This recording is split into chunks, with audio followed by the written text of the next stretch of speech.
24ാം party കോൺഗ്രസിൻ്റെ ഭാഗമായുള്ള സമ്മേളനങ്ങളിൽ ഇവിടെ നേരത്തെ പറഞ്ഞതുപോലെ സംസ്ഥാനത്തെ ജില്ലാ സമ്മേളനങ്ങൾ ഇതോടുകൂടി പൂർണ്ണമാവുകയാണ്. ഇനി സംസ്ഥാന സമ്മേളനത്തിലേക്കും അതിനെ തുടർന്നുള്ള പാർട്ടി കോൺഗ്രസിലേക്കുമാണ് പോകുന്നത്. എല്ലാവർക്കും അറിയാവുന്നതുപോലെ കൃത്യമായ ഇടവേളയിൽ ജനാധിപത്യ പ്രക്രിയ അനുസരിച്ച് സമ്മേളനം പൂർത്തിയാക്കുന്ന പാർട്ടിയാണ് CPIM. ഓരോ സമ്മേളനത്തിലും ആ സമ്മേളനത്തിന് തിരഞ്ഞെടുക്കപ്പെടേണ്ട മേലെ സമ്മേളനത്തിലേക്കുള്ള പ്രതിനിധികൾ, അതിന് തിരഞ്ഞെടുക്കപ്പെടേണ്ട കമ്മിറ്റികൾ എല്ലാം ജനാധിപത്യപരമായി പൂർത്തീകരിക്കുന്ന നിലയാണ് ഉണ്ടാകുക. 3 വർഷ കാലയളവിനുള്ളിൽ സ്ഥിരമായി നടന്നു പോവുകയാണ്. ഇത്തരം ജനാധിപത്യ പ്രക്രിയ ഒരു വ്യതിയാനവുമില്ലാതെ പൂർത്തിയാക്കുന്ന CPIM-നെ ജനാധിപത്യ പാർട്ടിയായി നമ്മുടെ നാട്ടിലെയും രാജ്യത്തിലെയും വലതുപക്ഷ മാധ്യമങ്ങൾ വിശേഷിപ്പിക്കാറില്ല. അവരെ ജനാധിപത്യ പാർട്ടി എന്ന് വിശേഷിപ്പിക്കുന്ന കുറേ പാർട്ടികളുണ്ട്. അതിൽ ചിലതിൻ്റെ പ്രത്യേകത ദശാബ്ദങ്ങളായി ഇത്തരത്തിലുള്ള ഒരു ജനാധിപത്യ പ്രക്രിയയും അവർ നടത്തിയിട്ടില്ല എന്നുള്ളതുമാണ്. എന്നാലും ജനാധിപത്യ പാർട്ടിയായി അവരെ വിശേഷിപ്പിക്കുന്ന രീതിയാണ്. ഇവിടെ CPIM നമ്മുടെ രാജ്യത്തെ ഇടതുപക്ഷ നിരയുടെ മുന്നിൽ നിൽക്കുന്ന പാർട്ടിയാണ്. നമ്മുടെ രാജ്യത്ത് ഉയർന്നു വരുന്ന സംഭവവികാസങ്ങളിൽ മാത്രമല്ല, ലോകത്ത് ഉയർന്നു വരുന്ന കാര്യങ്ങളിലും കൃത്യമായ ദിശാബോധത്തോടെ പ്രതികരിക്കുന്ന പാർട്ടിയാണ് CPIM. നമ്മുടെ മാധ്യമങ്ങൾ പൊതുവിൽ അതാണ് ചെയ്യേണ്ടതെങ്കിലും നമുക്കറിയാം, മാധ്യമങ്ങളിലേറിയ കൂറും പലതരത്തിലുള്ള നിക്ഷിപ്ത താല്പര്യത്താൽ ഭരിക്കപ്പെടുന്നതാണ്. പ്രത്യേകിച്ച് കോർപ്പറേറ്റ് താല്പര്യമാണ്. അന്താരാഷ്ട്ര തലത്തിലെടുത്താൽ സാമ്രാജ്യത്വ താല്പര്യമാണ്. ഇതിൻ്റെയെല്ലാം ഭാഗമായുള്ള വാർത്താവിന്യാസവും വാർത്താ തമസ്കരണവും വലിയ തോതിൽ നടക്കുന്നതായി കാണാൻ നമുക്ക് കഴിയും. ഇപ്പോൾ ലോകരംഗത്ത് അമേരിക്കയുടെ പ്രസിഡൻ്റായി ട്രംപ് വന്നതോടെ പുതിയ രീതിയിലുള്ള ഒട്ടേറെ പ്രശ്നങ്ങൾ ഉയർന്നു വരികയാണ്. അദ്ദേഹം ഒരുപാട് കാര്യങ്ങൾ വിളിച്ചു പറയുന്നുണ്ട്. ഒരു തരത്തിലും ലോകത്തിന് അംഗീകരിക്കാൻ കഴിയാത്ത കാര്യങ്ങളായതുകൊണ്ട് അമേരിക്കയോടൊപ്പം നിൽക്കുന്നവരിൽ തന്നെ അത് കടുത്ത അസംതൃപ്തി ഉണ്ടാക്കുന്നുണ്ട്. അതിനെല്ലാം എതിരെയുള്ള പ്രതികരണങ്ങൾ പല രാജ്യങ്ങളിൽ നിന്നും വന്നുകൊണ്ടിരിക്കുന്നുമുണ്ട്. ചില രാജ്യങ്ങളെ തങ്ങളുടെ ഭാഗമാക്കും എന്നുവരെ പ്രഖ്യാപിക്കുകയാണ്. എന്തും വിളിച്ചു പറയാവുന്ന ഒരു ഭരണാധികാരി എന്ന നിലയിലേക്ക് ട്രംപ് മാറിയിരിക്കുന്നു. അതിൽ കാനഡയ്ക്ക് നേരെ മെക്സിക്കോവിന് നേരെയെല്ലാം വലിയ തോതിലുള്ള ഭീഷണി സ്വരം ഉയർന്നതായി കാണുന്നു. അതേസമയം സോഷ്യലിസ്റ്റ് രാഷ്ട്രങ്ങൾക്കെതിരെയുള്ള ശക്തമായ നീക്കങ്ങൾ ഉണ്ടാകുമെന്നുള്ള പ്രഖ്യാപനങ്ങളും വരുന്നു. ഉപരോധം വലിയ തോതിൽ പ്രഖ്യാപിക്കുന്ന നില വരുന്നു. ക്യൂബയ്ക്ക് നേരെയുള്ള ഉപരോധം ട്രംപിന് മുൻപുള്ള ബൈഡൻ അദ്ദേഹത്തിൻ്റെ അവസാന കാലത്ത് നീക്കം ചെയ്തായിരുന്നു. ട്രംപ് വന്ന ഉടനെ ചെയ്ത കാര്യം ആ ഉപരോധം പുനഃസ്ഥാപിക്കലാണ്. ചൈനയ്ക്കെതിരെ ശക്തമായ ഉപരോധം തുടരുമെന്ന് പ്രഖ്യാപിക്കുന്നു. അതിൻ്റെ ഭാഗമായുള്ള ഒരു നടപടി പല കാര്യങ്ങൾക്കും നികുതി വർദ്ധിപ്പിക്കുന്നു. ചൈനയും അതേ രീതിയിൽ തിരിച്ചടിക്കാൻ തയ്യാറാകുന്നു. മറ്റു പല രാജ്യങ്ങളും അമേരിക്കയുടെ നീക്കത്തിനെതിരെ അതേ നാണയത്തിൽ തിരിച്ചടിക്കാൻ തയ്യാറാകുന്ന കാഴ്ചയും നാം കാണുകയാണ്. ഇത്തരത്തിലുള്ള ഒരു ഭാഗം ലോകരംഗത്തുണ്ടാകുമ്പോൾ തന്നെ അമേരിക്ക സ്വീകരിച്ച മറ്റൊരു നടപടി കടുത്ത അമർഷത്തിനും പ്രതിഷേധത്തിനും പൊതുവെ ഇടയാക്കിയിരിക്കുകയാണ്. നമ്മുടെ രാജ്യത്ത് നിന്ന് പതിനായിരങ്ങൾ കുടിയേറിയിട്ടുള്ള ഒരു രാഷ്ട്രമാണ് അമേരിക്ക. ആ കൂട്ടത്തിൽ ചിലത് അനധികൃത കുടിയേറ്റവും ഉണ്ടാകാം. ആ കാര്യത്തിൽ എന്ത് നിലപാട് സ്വീകരിക്കണം എന്ന് സാധാരണ നിലക്ക് ആ രാഷ്ട്രം തീരുമാനിക്കേണ്ടതാണ്. അത് തീരുമാനിക്കാനുള്ള അവകാശം ആ രാഷ്ട്രത്തിനുണ്ട്. പക്ഷേ ഇവിടെ കണ്ടത് ആദ്യപടിയായി 100-ലധികം പേരെ അമേരിക്കയിൽ നിന്ന് പഞ്ചാബിലേക്ക് കയറ്റി അയക്കുന്ന നിലയുണ്ടായി. അവരെ കയറ്റി അയച്ച രീതി, അത് കൈകാലുകൾ ചങ്ങലക്കിട്ട് ശരീരത്തിൽ നീങ്ങാൻ പറ്റാത്ത അവസ്ഥ, ശുചിമുറിയിൽ പോകുന്നതടക്കം നിരങ്ങിപ്പോകേണ്ടി വന്നുവെന്ന് അവർ തന്നെ പറയുന്ന നില. എന്താണ് ഇങ്ങനെയൊരു നിലപാട് സ്വീകരിക്കാൻ? അവർ ക്രിമിനലുകളൊന്നുമല്ലല്ലോ, സാധാരണഗതിയിൽ അന്തസ്സോടെ ജീവിക്കുന്നവരാണല്ലോ, ഇന്ത്യൻ പൗരരാണല്ലോ. ഇന്ത്യയോട് കാണിക്കുന്ന അങ്ങേയറ്റത്തെ അനാദരവായിട്ടല്ലേ അതിനെ കാണേണ്ടത്? പക്ഷേ അങ്ങനെ കാണാൻ നമ്മുടെ രാജ്യത്തെ ഭരണാധികാരികൾക്ക് നട്ടലില്ലാതെ പോയി. കാരണം അത്തരമൊരു നിലപാടെടുത്ത് പ്രതികരിച്ചാൽ അമേരിക്ക സ്വീകരിച്ച നിലപാട് ശരിയല്ല എന്ന് പറയേണ്ടതായിട്ട് വരും. മാത്രമല്ല അമേരിക്കയെ കുറ്റപ്പെടുത്തേണ്ടതായിട്ട് വരും. അതിന് അമേരിക്കയിലുള്ള വിധേയത്വം നമ്മുടെ രാജ്യത്തെ ഭരണാധികാരികളെ സമ്മതിക്കുന്നില്ല.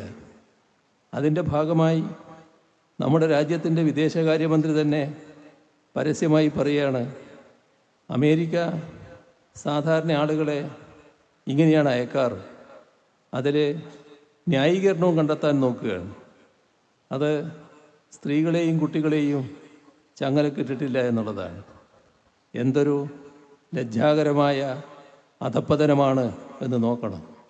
അതേസമയം കൊളംബിയ പോലുള്ള രാജ്യങ്ങൾ ഇത്തരം നിലപാടിൽ പ്രതിഷേധിച്ചുകൊണ്ട് ഇവരെ തിരിച്ചയക്കുന്ന നിലയുണ്ടായി. തങ്ങളുടെ രാജ്യത്തേക്ക് ഇറക്കാൻ പാടില്ല എന്ന നിലപാടെടുത്തു.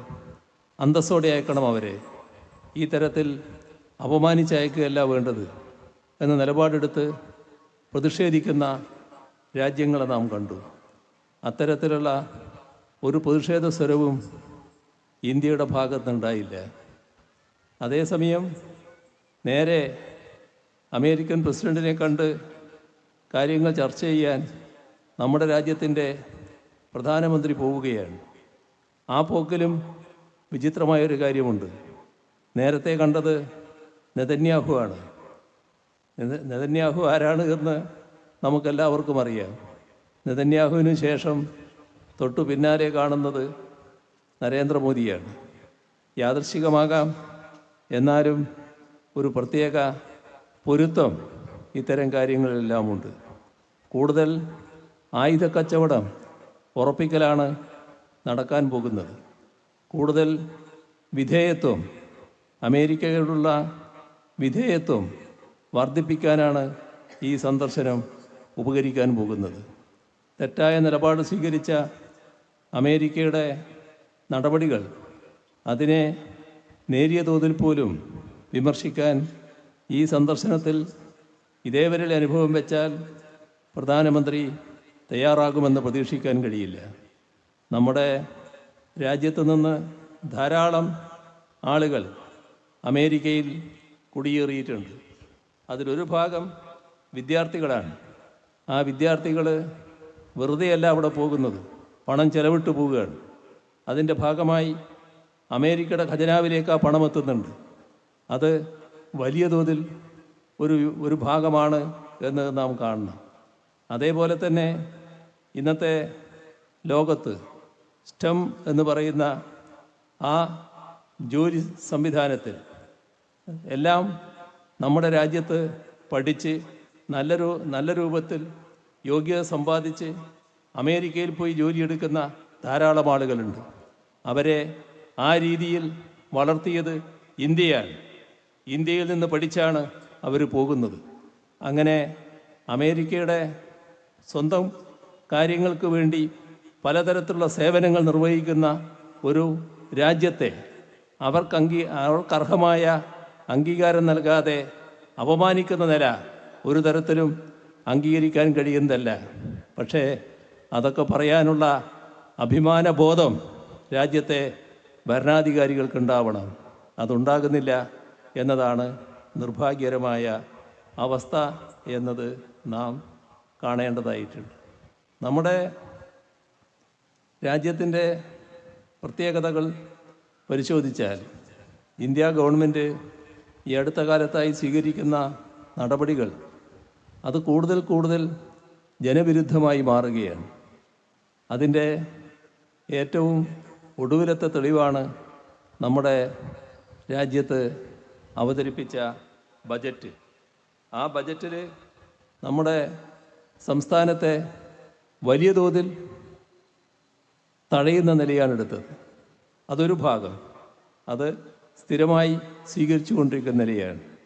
എന്നാൽ നമ്മുടെ രാജ്യത്ത് നടപ്പാക്കേണ്ട പല കാര്യങ്ങളിലും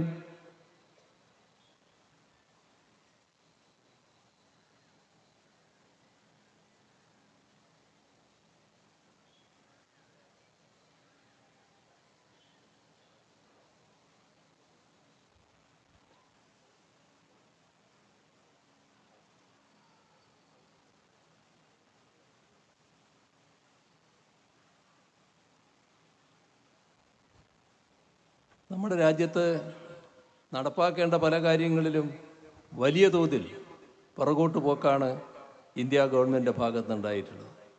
ഇപ്പോൾ നമുക്കറിയാം, ഇന്ത്യ ഒരു കാർഷിക പ്രാധാന്യമുള്ള രാജ്യമാണ്.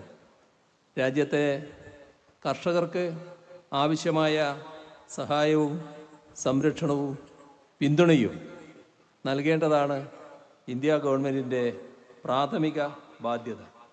പക്ഷേ കർഷകരെ ദ്രോഹിക്കുന്ന നടപടികളാണ് തുറരെ ഉണ്ടായിക്കൊണ്ടിരിക്കുന്നത്. അതിനെതിരെ വലിയ പ്രക്ഷോഭം രാജ്യത്ത് ഉയർന്നു വന്നിട്ടുണ്ട്. ആ പ്രക്ഷോഭത്തിൻ്റെ ഭാഗമായി ചെറിയ തോതിലെങ്കിലും തിരുത്തൽ നടപടി ഉണ്ടാകുമെന്നാണ് സാധാരണഗതിയിൽ നാം പ്രതീക്ഷിക്കേണ്ടത്. പക്ഷേ ഇവിടെ ഒരു തിരുത്തൽ നടപടിയും ഉണ്ടായില്ല എന്നതാണ് കാണാൻ നമുക്ക് സാധിക്കുക.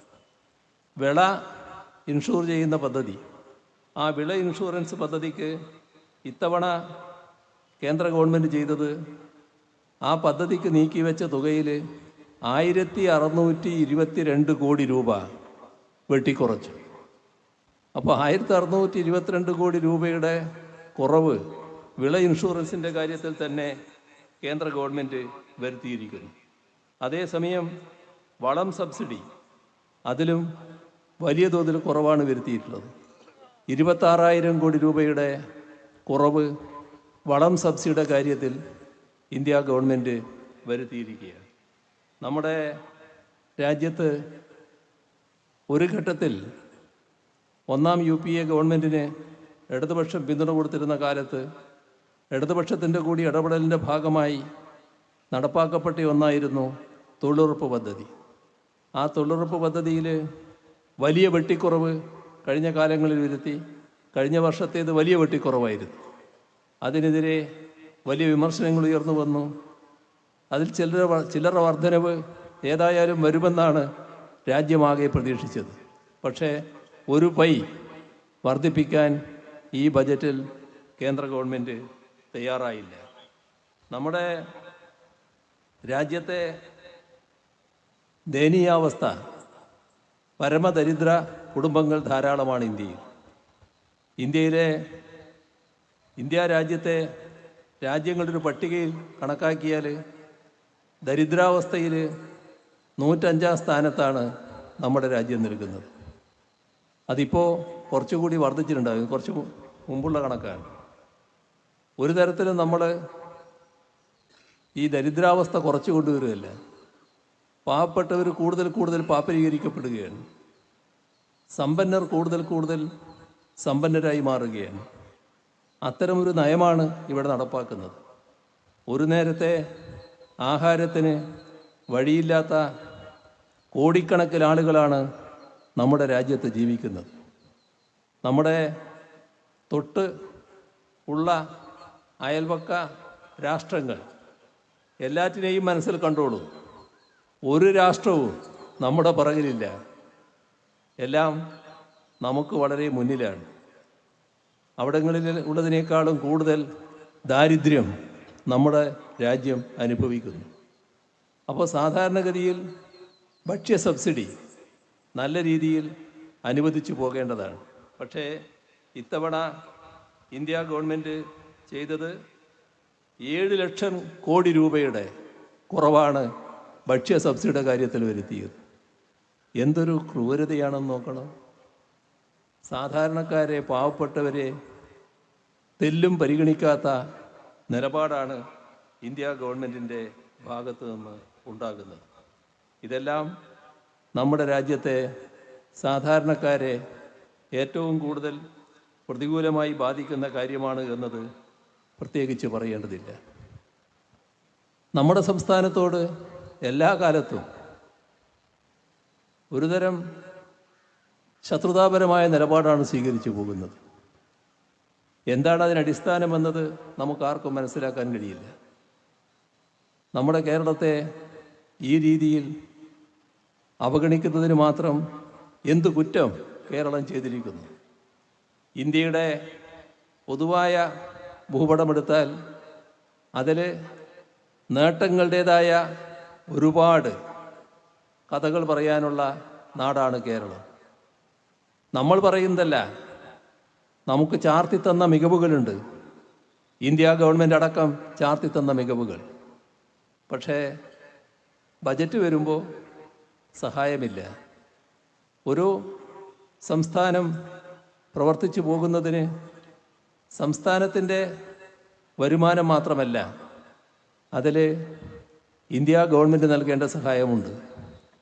ഇന്ത്യ ഗവൺമെൻറ് നൽകാൻ ബാധ്യതപ്പെട്ട കാര്യങ്ങളുണ്ട്. അതോടൊപ്പം നമ്മുടെ സംസ്ഥാനത്തിന് അർഹമായ കാര്യങ്ങൾ അനുവദിച്ചു പോകണം. അത് രാജ്യത്തിൻ്റെ ഭാഗമായി അനുവദിക്കേണ്ടത് രാജ്യത്തിൻ്റെ ഭാഗമായി തന്നെ അനുവദിക്കണം. ദീർഘകാലമായി നാം പലതും പ്രതീക്ഷിക്കുന്നു. നമുക്ക് അർഹതയില്ല എന്നാരും പറയില്ല. എല്ലാ ഉദാഹരണത്തിലേക്കും ഞാനിപ്പോൾ കടക്കുന്നില്ല. പക്ഷേ നമുക്കറിയാം, ആരോഗ്യമേഖല, ഇന്ത്യയിലെ ആരോഗ്യമേഖലയുമായി തട്ടിച്ചാൽ നമ്മുടെ കേരളം വളരെ മുൻപന്തിയിൽ നിൽക്കുകയാണ്. ആ മികവ് ഇന്ത്യ ഗവൺമെൻറ്റും അംഗീകരിക്കുന്നതാണ്. നമ്മുടെ രാജ്യത്ത് പല സംസ്ഥാനങ്ങളിലായി all India institute of medical sciences പ്രവർത്തിക്കുന്നുണ്ട്. എയിംസ് ഇല്ലാത്ത ഏക സംസ്ഥാനമാണ് നമ്മുടെ നാട്. ഇത് ശരിയല്ല. എയിംസ് അനുവദിക്കണമെന്ന് ദശാബ്ദങ്ങൾക്ക് മുൻപേ നമ്മൾ ആവശ്യപ്പെടുന്നുണ്ട്. ഒരു ഘട്ടത്തിൽ ഇന്ത്യ ഗവൺമെൻറ് അതിന് സമ്മതം പ്രകടിപ്പിച്ചു. എവിടെയാണ് എയിംസ് വേണ്ടത് എന്ന് സംസ്ഥാന ഗവൺമെൻറ്റിനോട് ചോദിച്ചു.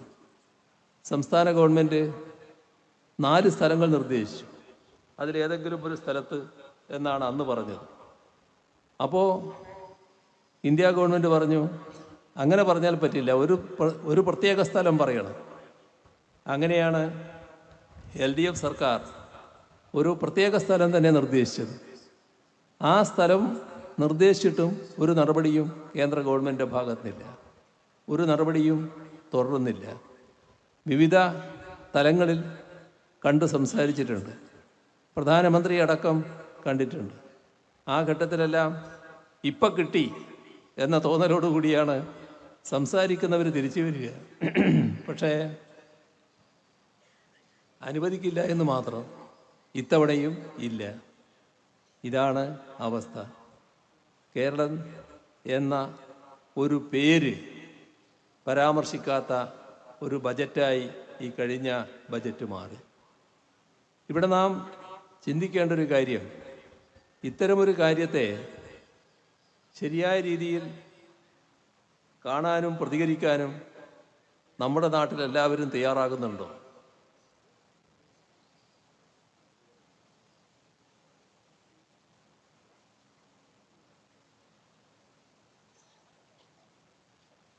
വളരെ നിർഭാഗ്യകരമായ അവസ്ഥയാണ്.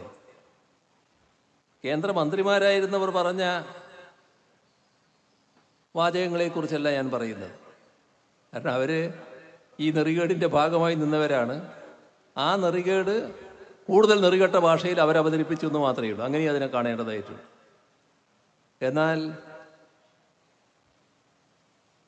ഇതിനെ എതിർക്കണ്ടേ? നമ്മുടെ നാടിൻ്റെ ഭാഗമായി നിൽക്കുന്ന, നാടിൻ്റെ താല്പര്യം ഉയർത്തിപ്പിടിക്കാൻ ബാധ്യപ്പെട്ട എല്ലാവരും എതിർക്കണ്ടേ? അങ്ങനെ എതിർക്കാൻ തയ്യാറാകുന്നുണ്ടോ? ഇപ്പോൾ നമ്മുടെ നാട്ടിലെ മാധ്യമങ്ങൾ തന്നെ ഈ കാര്യം എത്ര കണ്ട് ശരിയായ രീതിയിൽ ഉയർത്തിക്കൊണ്ടുവന്നിട്ടുണ്ട്. എന്താണ് അവർക്ക് കേന്ദ്ര ഗവൺമെൻറ് ചെയ്യുന്ന ഇതുപോലുള്ള തീർത്തും തെറ്റായ, മനുഷ്യത്വരഹിതമായ, രാജ്യത്തിൻ്റെ താല്പര്യത്തിന് നിരക്കാത്ത പ്രവർത്തികളെ തുറന്നു കാണിക്കാൻ പ്രയാസം? അവിടെയാണ് താല്പര്യത്തിൻ്റെ പ്രശ്നം വരുന്നത്. ആ താല്പര്യം കോർപ്പറേറ്റ് താല്പര്യമാണ്. കോർപ്പറേറ്റുകൾക്ക് ഏറ്റവും ഇഷ്ടപ്പെട്ട ഒരു ഭരണമാണ് ഇന്നത്തത്. അതിനെ ഒരു തരത്തിലും അലോസരപ്പെടുത്താൻ പാടില്ല. ഒരു നോട്ടം കൊണ്ടോ ഒരു വാക്കുകൊണ്ടോ അതിനെ അലോസരപ്പെടുത്തരുത് എന്ന് കോർപ്പറേറ്റ് ആഗ്രഹിക്കുന്നു. അതേ നില ഇവിടെ സ്വീകരിച്ചു പോവുകയാണ്. ഇതാണ് ബജറ്റ് ഈ നിലയിൽ വന്നിട്ടും നമുക്ക് ശരിയായ രീതിയിൽ അതിനെതിരെ പ്രതികരിക്കാൻ കഴിയാതിരുന്നത് എന്നത് നാം കാണേണ്ടതായിട്ടുണ്ട്. ഇപ്പോൾ മറ്റു ചില പ്രശ്നങ്ങളാണെങ്കിൽ എത്ര ശക്തമായിട്ടാണ് പ്രതികരിക്കാൻ നോക്കണം. ഏതെല്ലാം തരത്തിലാണ് തെറ്റായ രീതിയിൽ കാര്യങ്ങൾ അവതരിപ്പിക്കാൻ നോക്കുന്നത് നോക്കണം. ഇപ്പോൾ ഇന്ന് ഒരു വാർത്ത വന്നുകൊണ്ടിരിക്കുന്നത് നമ്മുടെ കേരളത്തിലെ വിദ്യാഭ്യാസ മേഖലയിൽ സംസ്ഥാന സർക്കാർ എന്തോ ചെയ്യാൻ പാടില്ലാത്തൊരു കാര്യത്തിലേക്ക് നീങ്ങുന്നു എന്നൊരു പ്രതീതി സൃഷ്ടിക്കാൻ നോക്കുകയാണ്. എന്താ അവസ്ഥ? സ്വകാര്യ സർവകലാശാലയുമായി ബന്ധപ്പെട്ടാണ് ഈ പറയുന്ന വർത്തമാനങ്ങൾ. നാം കാണേണ്ട കാര്യം, കേരളത്തിലെ വിദ്യാഭ്യാസ മേഖല ഏത് രീതിയിൽ തകർക്കുന്ന സമീപനമായിരുന്നു ഈ സംസ്ഥാനത്തെ UDF സ്വീകരിച്ചിരുന്നത്. ഒരുപാട് കാലം മുൻപല്ലല്ലോ, 2011-16 കാലം പൊതുവിദ്യാഭ്യാസ മേഖല എന്തൊരു തകർച്ചയായിരുന്നു. എത്ര സ്കൂളുകളായിരുന്നു അൺഎക്കണോമിക് എന്ന് പറഞ്ഞുകൊണ്ട് അടച്ചുപൂട്ടാൻ തയ്യാറെടുത്തത്. അത് സർക്കാർ തന്നെ സ്വീകരിച്ച നടപടിയായിരുന്നല്ലോ. സർക്കാർ ആ ഘട്ടത്തിൽ ആ പൊതുവിദ്യാഭ്യാസ മേഖലയെ ശക്തിപ്പെടുത്താൻ എന്തെങ്കിലും നടപടിയെടുത്തോ?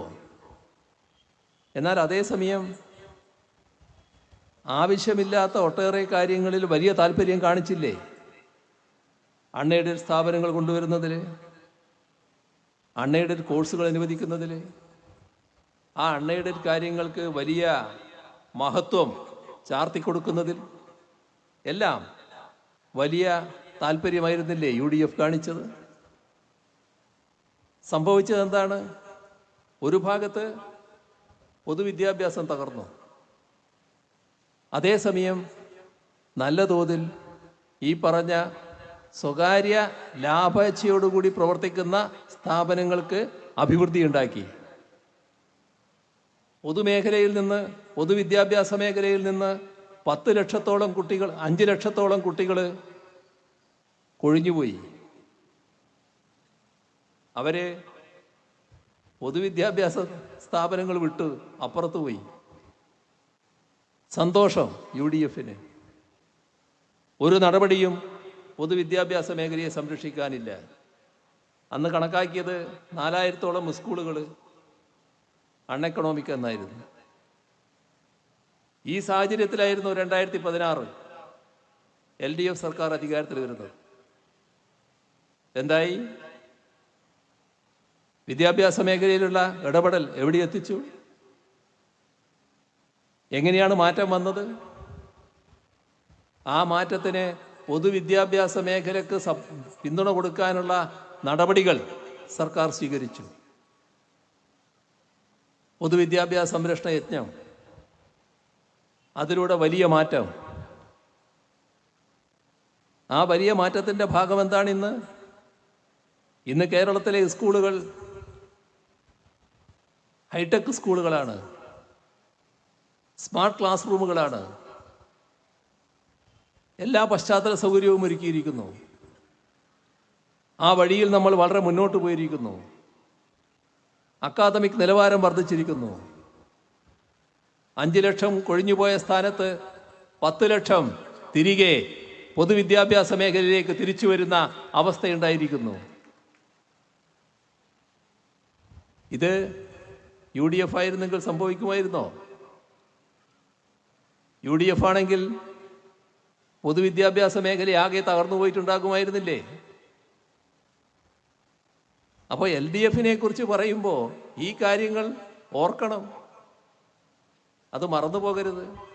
ഇനി ഉന്നത വിദ്യാഭ്യാസ മേഖല, ഉന്നത വിദ്യാഭ്യാസ മേഖലയുടെ അവസ്ഥ എന്തായിരുന്നു? 2016 സർക്കാർ നമ്മുടെ യൂണിവേഴ്സിറ്റികളുമായൊരു ചർച്ച നടത്തി. അപ്പോൾ അന്ന് രാജ്യത്തെ പൊതുവായ റാങ്കിങ് എടുത്താൽ നമ്മുടെ യൂണിവേഴ്സിറ്റികളെല്ലാം 100-ന് പുറത്താണ്. അപ്പോൾ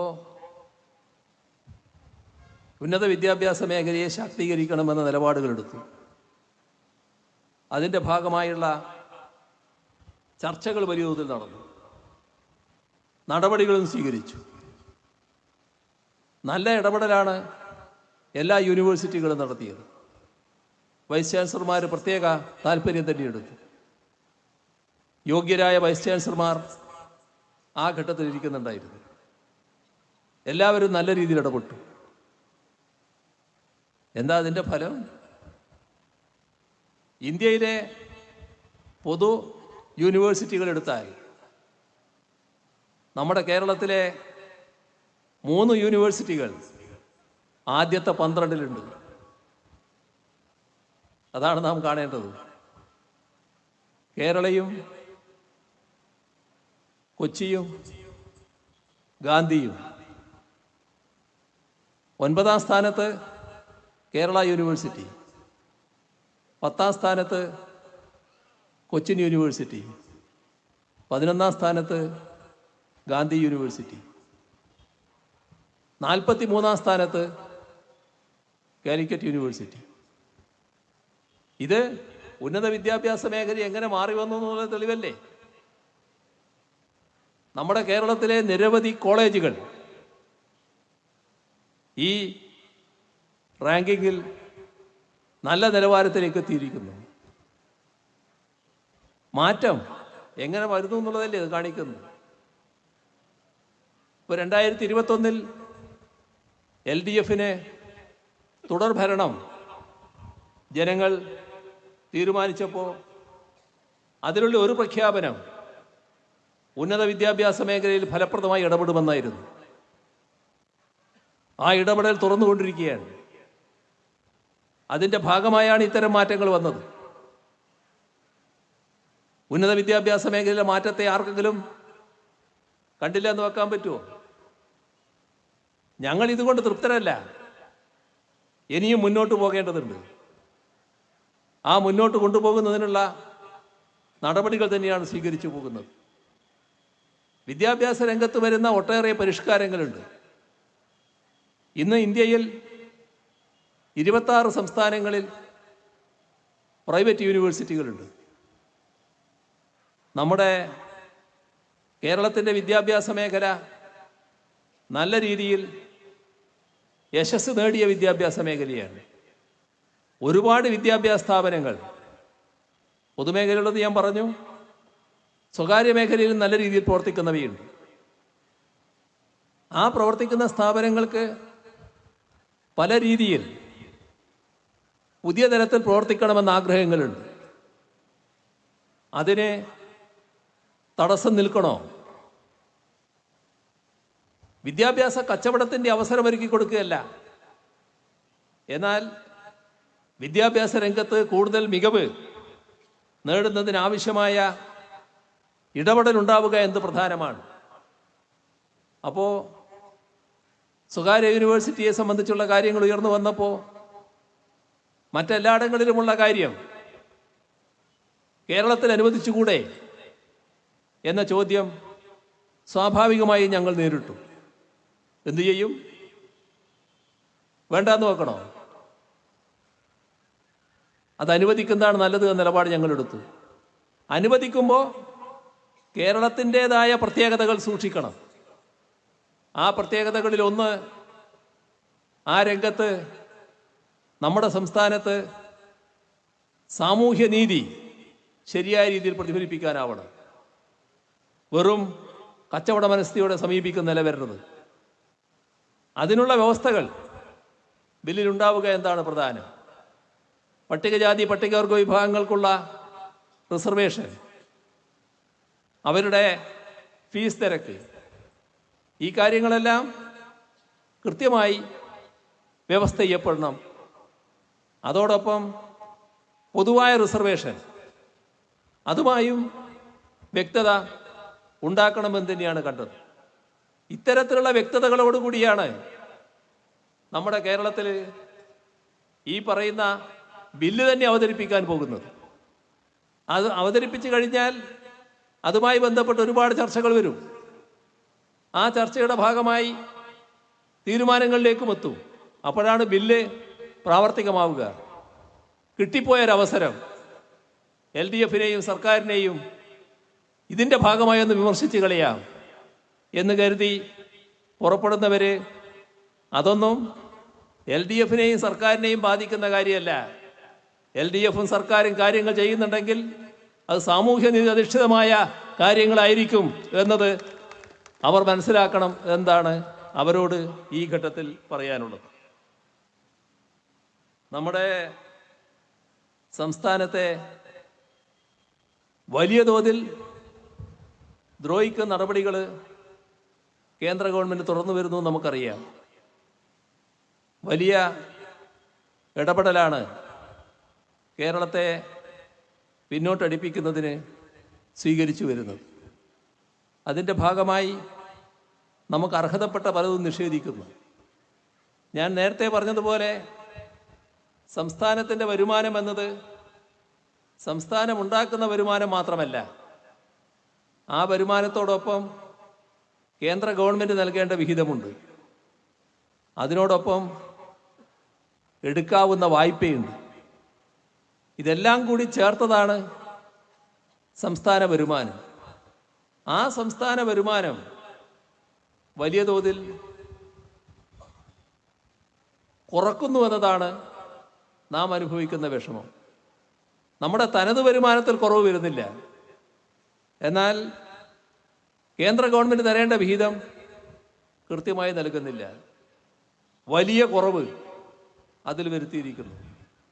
അതോടൊപ്പം വായ്പയെടുക്കാനുള്ള അവകാശം അത് ഇന്ത്യ ഗവൺമെൻറ് ദയയുടെ ഭാഗമായി നടക്കേണ്ടതാണ് എന്ന ധാരണയിലാണ് ഇന്ത്യ ഗവൺമെൻറ് നിൽക്കുന്നത്. നാം അതിനെതിരെ സുപ്രീം കോടതിയെ അടക്കം സമീപിച്ചിരിക്കുകയാണ്. ഭരണഘടനാ ബെഞ്ച് അതുമായി ബന്ധപ്പെട്ട വാദങ്ങൾ കേൾക്കുകയാണ്. അത്ര ഗൗരവമായിട്ടാണ് ഈ പ്രശ്നങ്ങളെ നാം എടുത്തിട്ടുള്ളത്. ഇവിടെ എന്താണ് നമ്മുടെ തനത് വരുമാനത്തിൻ്റെ അവസ്ഥ?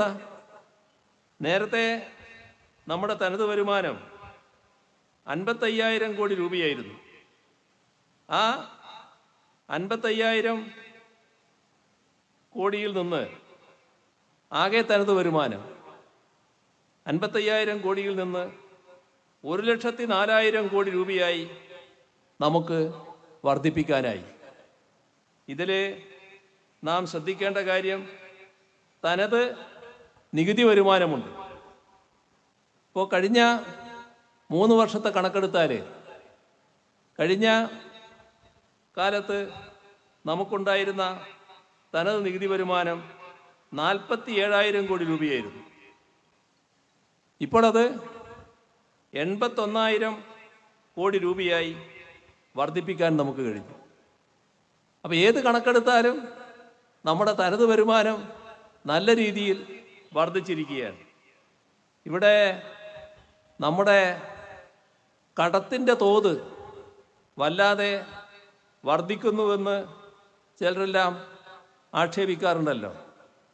കടവും നമ്മുടെ ആഭ്യന്തര ഉൽപ്പാദനവും തമ്മിലുള്ള അന്തരം നേരത്തെ 36%.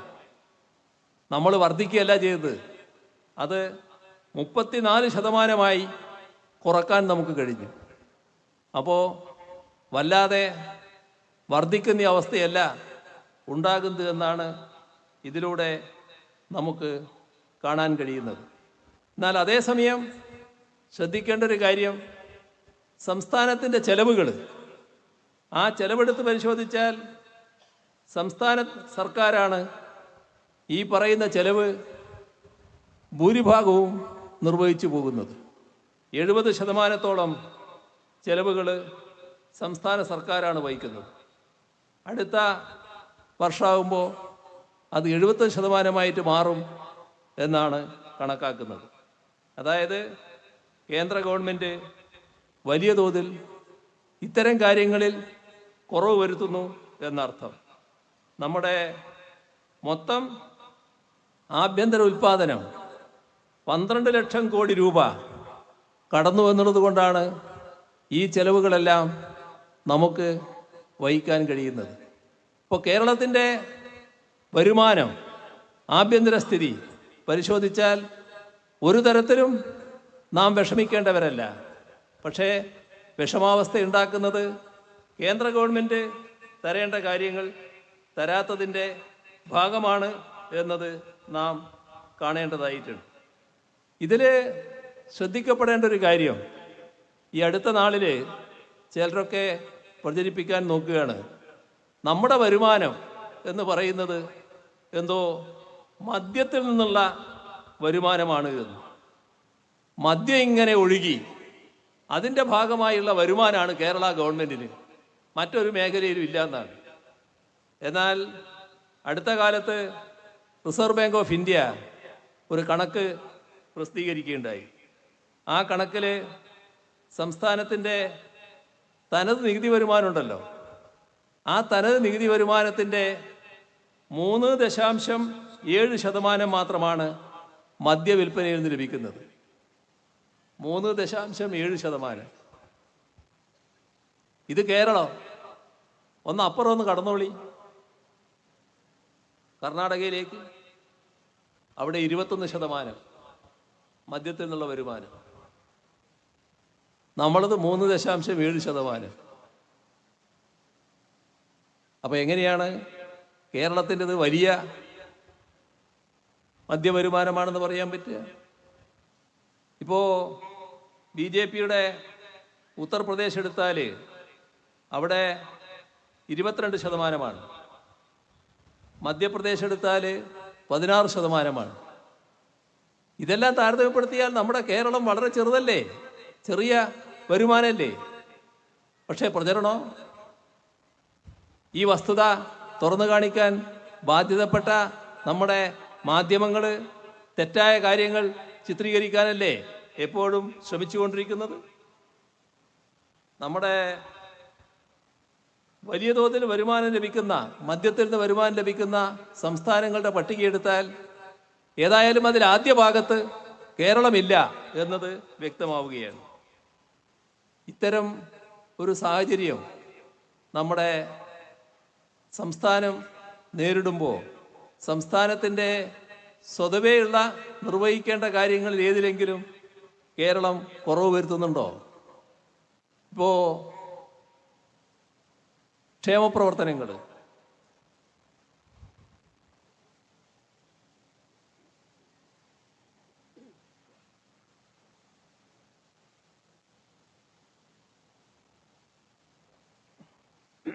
വികസന പ്രവർത്തനങ്ങൾ, ഈ കാര്യങ്ങളൊക്കെ വിശദാംശങ്ങളിലേക്ക് ഞാനിപ്പോൾ കടക്കുന്നില്ല. ക്ഷേമപ്രവർത്തനങ്ങൾ ഒരു കുറവും വരുന്നില്ല. കാരണം കഴിഞ്ഞ UDF സർക്കാർ 2016 അധികാരമൊഴിയുമ്പോൾ 18 മാസത്തെ കുടിശ്ശികയായിരുന്നു ക്ഷേമ പെൻഷൻ കാര്യത്തിൽ. അന്ന് 600 രൂപയായിരുന്നു കൊടുക്കേണ്ടിയിരുന്നത്. പക്ഷെ ആരെയും കയ്യിൽ കിട്ടിയില്ല. ആ കുടിശ്ശിക LDF സർക്കാർ അധികാരത്തിൽ വന്നപ്പോഴാണ് തീർത്തത്. ഇപ്പം അത് 600 പടിപടിയായി വർദ്ധിച്ച് 1600. ആ പെൻഷൻ കൃത്യമായി നൽകുന്നതിനാണ് നമ്മളൊരു കമ്പനി രൂപീകരിച്ചത്. ആ കമ്പനിയുടെ പ്രവർത്തനം തടയാനുള്ള ഉദ്ദേശത്തോടെ നിങ്ങളെടുക്കുന്ന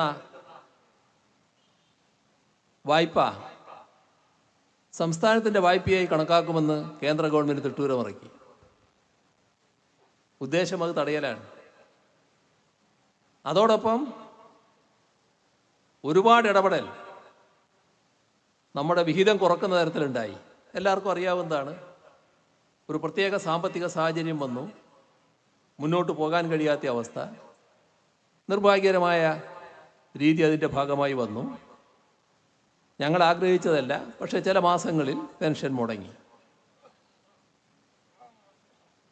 പക്ഷേ എല്ലാ കാലത്തേക്കും മുടക്കമല്ല. ഗവൺമെൻറ് കൃത്യമായി പ്രഖ്യാപിച്ചു, മുടക്കമില്ലാതെ എല്ലാ മാസങ്ങളിലും പെൻഷൻ കൊടുക്കും. മുടങ്ങിയ പെൻഷൻ കുടിശ്ശിക കൃത്യമായി കൊടുത്തു തീർക്കും. 2 ഗഡു ഈ സാമ്പത്തിക വർഷം പറഞ്ഞിരുന്നു, അത് 2 കൊടുത്തു കഴിഞ്ഞു. ബാക്കിയുള്ളത് അടുത്ത സാമ്പത്തിക വർഷവും കൊടുക്കും. ഇത് സംസ്ഥാന ഗവൺമെൻറ് കൃത്യമായി നടപ്പാക്കി പോവുകയാണല്ലോ. വികസന പ്രവർത്തനങ്ങളെടുത്താൽ എല്ലാ മേഖലയിലും വലിയ തോതിലുള്ള പുരോഗതിയാണല്ലോ വന്നിട്ടുള്ളത്. നമ്മുടെ നാടിൻ്റെ വികസനം മുരടിച്ചു പോയതായിരുന്നില്ലേ? 2016 എല്ലാവരും കടുത്ത നിരാശയിലായിരുന്നല്ലോ. ഇവിടെ ഒന്നും നടക്കില്ല എന്നായിരുന്നില്ലേ? എന്നാൽ ഇപ്പോൾ അത്ര ഒരു നിരാശയുണ്ടോ? ഇവിടെ പലതും നടക്കുകയല്ലേ. എന്തെല്ലാം മാറ്റങ്ങൾ! ഇന്ത്യയിലെ ആദ്യത്തെ ഡിജിറ്റൽ യൂണിവേഴ്സിറ്റി കേരളത്തിലല്ലേ വന്നത്? നാം സയൻസ് പാർക്ക് 4 സ്ഥാപിക്കുന്നത്. ഡിജിറ്റൽ സയൻസ് പാർക്ക് അതിൻ്റെ ഭാഗമായി തുടങ്ങി. അതും ഇന്ത്യയിൽ ആദ്യത്തേതാണ്. മറ്റ് 3 സയൻസ് പാർക്കുകൾ അതിൻ്റെ പ്രവർത്തനങ്ങൾ നീങ്ങിക്കൊണ്ടിരിക്കുന്നു. മികവിൻ്റെ കേന്ദ്രങ്ങൾ, ന്യൂട്രാസ്യൂട്ടിക്കൽസ് പോലുള്ള മികവിൻ്റെ കേന്ദ്രങ്ങൾ 30 കേരളത്തിൽ യാഥാർത്ഥ്യമാകാൻ പോകുന്നത്. നമ്മുടെ സംസ്ഥാനത്തിൻ്റെ മാറ്റം ഏതൊക്കെ രീതിയിൽ വരുന്നു എന്നുള്ളതല്ലേ ഇത് കാണിക്കുന്നത്. പശ്ചാത്തല സൗകര്യ വികസനം വലിയ തോതിൽ മാറിയില്ലേ? നടക്കില്ല എന്ന് കണക്കാക്കിയതെല്ലാം നടക്കുകയല്ലേ? ഇപ്പോൾ മഞ്ചേശ്വരത്ത് ഒരാൾ പുറപ്പെട്ടാൽ റോഡ് വഴി കാണുന്ന കാഴ്ച എന്താ? ഇതൊന്നും പൂർത്തിയാകില്ല എന്നായിരുന്നില്ലേ കണക്കാക്കിയിരുന്നത്? നാഷണൽ ഹൈവേ അതൊന്നും കേരളത്തിൽ നടക്കില്ല എന്നല്ലേ കരുതിയിരുന്നത്? അത് പൂർണ്ണമായി നടന്നുകൊണ്ടിരിക്കുന്നു. അടുത്ത മാസങ്ങളിൽ പൂർത്തിയാകുമെന്ന പ്രതീക്ഷയിലല്ലേ ആളുകൾ നിൽക്കുന്നത്? എന്തെല്ലാം മാറ്റങ്ങൾ, ഏതെല്ലാം രീതിയിലുള്ളത്. ഒരു തരത്തിലും നടക്കില്ല എന്ന് കരുതിയ ഒരുപാട് പദ്ധതികൾ ഇവിടെ തുടക്കം കുറിക്കാനായില്ലേ? പവർ ഹൈവേ പോലുള്ള, എടമൺ കൊച്ചി പവർ ഹൈവേ പോലുള്ളത് പൂർത്തിയായി കഴിഞ്ഞല്ലോ. ഗ്യാസ് പൈപ്പ് ലൈൻ പൂർത്തിയായല്ലോ. നമ്മുടെ നാട് വലിയ തോതിൽ മാറിക്കൊണ്ടിരിക്കുകയല്ലേ? ഒരു ഹൈഡ്രജൻ ഹബ്ബ് സ്ഥാപിക്കാൻ പോകുന്നു. ലോകം തന്നെ ശ്രദ്ധിക്കുകയാണ് കേരളത്തിൻ്റെ മാറ്റം. ഈ കഴിഞ്ഞ ദാവോസ് സമ്മേളനം കേരളത്തെക്കുറിച്ച് പ്രത്യേകം ചർച്ച ചെയ്തു. ഈ ഹൈഡ്രജൻ ഹബിൻ്റെ കാര്യം ലോകമാകെ ശ്രദ്ധിക്കുകയല്ലേ? കേരളത്തിൽ വരുത്തിയ മാറ്റങ്ങളിൽ ഏറ്റവും പ്രധാന പങ്ക് വഹിച്ച സ്ഥാപനമാണല്ലോ കിഫ്ബി. കിഫ്ബി 2016 പുനർജീവിപ്പിക്കുമ്പോൾ അന്നത്തെ ഗവൺമെൻറ് പറഞ്ഞത് ഈ 5 വർഷം കൊണ്ട് 50,000 കോടി രൂപയുടെ പശ്ചാത്തല സൗകര്യ വികസനം ഉണ്ടാക്കുമെന്നാണ്. 5 വർഷമായപ്പോൾ 50 അല്ല 62,000 കോടി രൂപ പദ്ധതികൾ ഏറ്റെടുത്തത്. ഇപ്പോൾ 90,000 കോടി രൂപയുടെ പദ്ധതികൾ. ഏതെല്ലാം തരത്തിലുള്ള പദ്ധതികൾ? സ്കൂളുകൾ, ആശുപത്രികൾ, നാടിനാവശ്യമുള്ള എല്ലാം, റോഡുകൾ, പാലങ്ങൾ, വിവിധ കെട്ടിടങ്ങൾ, വിവിധ പദ്ധതികൾ, എല്ലാറ്റിനും ഈ പണം നാം ഉപയോഗിച്ചില്ലേ? അതിനെ അപകീർത്തിപ്പെടുത്താൻ എത്ര ഹീനമായ ശ്രമമാണ് നടക്കുന്നത്? നാം കാണുന്നില്ലേ? എത്ര ഹീനമായ രീതിയിലാണ് അതിനെ ആക്ഷേപിക്കാൻ തയ്യാറാകുന്നത്? അപ്പോൾ കേരളത്തിൻ്റെ വികസനം ഏതെങ്കിലും തരത്തിൽ തടയുക, അതാണ് താല്പര്യം. അതനുവദിക്കാനാവില്ല. ഇനിയും മുന്നോട്ട് പോകേണ്ടതായിട്ടുണ്ട്. കേരളം കൂടുതൽ വളർച്ച നേടേണ്ടതായിട്ടുണ്ട്. ഇതുകൊണ്ടെല്ലാമായി എന്നല്ല CPIM-ഉം LDF-ഉം കാണുന്നത്. കൂടുതൽ പുരോഗതിയിലേക്ക് പോകണം. ക്ഷേമപ്രവർത്തനങ്ങൾ കൂടുതൽ നല്ല നിലയിലേക്ക് എത്തിക്കാൻ പറ്റണം. സംസ്ഥാനത്തിൻ്റെ ശേഷി അതിനനുസരിച്ച് വർദ്ധിക്കുകയും വേണം. അതിനെല്ലാം ഉതകുന്ന നടപടികൾ നമ്മുടെ നാട്ടിൽ സ്വീകരിക്കുക എന്ന് പ്രധാനമാണ്. അത്തരം കാര്യങ്ങളെല്ലാം സ്വീകരിക്കുന്നതിന് LDF-ൻ്റെ കരുത്ത് ഏറ്റവും പ്രധാനമാണ്.